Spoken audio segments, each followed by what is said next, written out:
Tuwing dumarating ang November 1, maraming mga kwentong katatakutan ang nangyayari sa Pilipinas.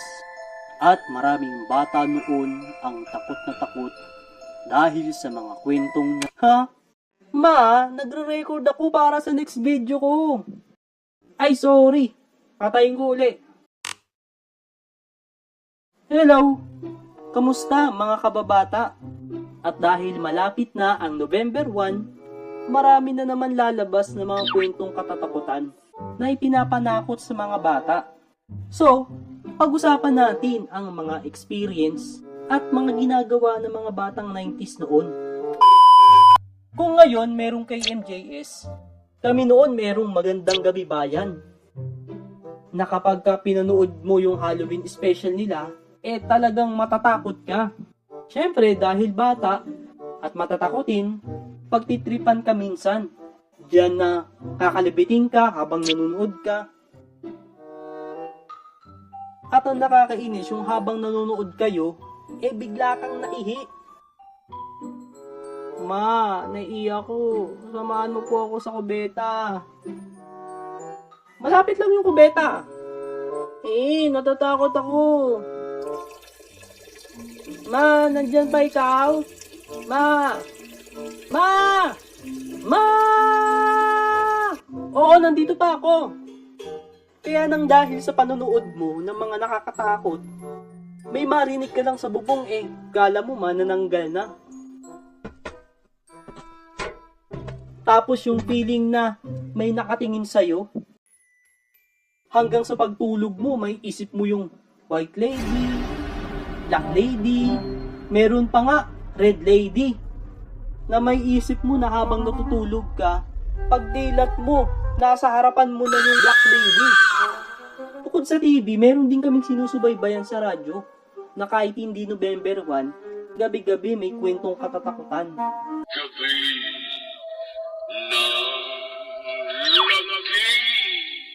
Kaya bago ka na lang matulog, talagang matatakot ka. Na na-imagine mo yung napakinggan mo.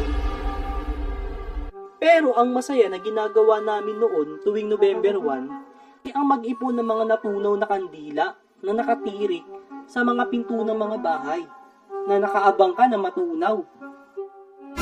Hoy! Huwag niyong pakailaman yan! Kalalagay ko lang yan! At yung mga nakuha namin na tunaw na kandila, bibilugin namin yun.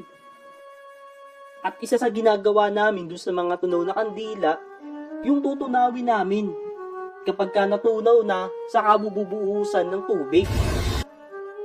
Tapos, kasama mo ang mga kalaro mo, magkwekentuhan kayo ng nakakatakot. May kwento ako nakakatakot. May bahay. Nandun yung dalawang magkapatid. Yung babae at yung bunso. Tapos,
dahil malapit sa kanya. At nararamdaman niya na yung nagbukas ng pinto ay dahang-dahang lumalapit sa kanya. Dahan-dahan niyang binuksan ang mata niya. At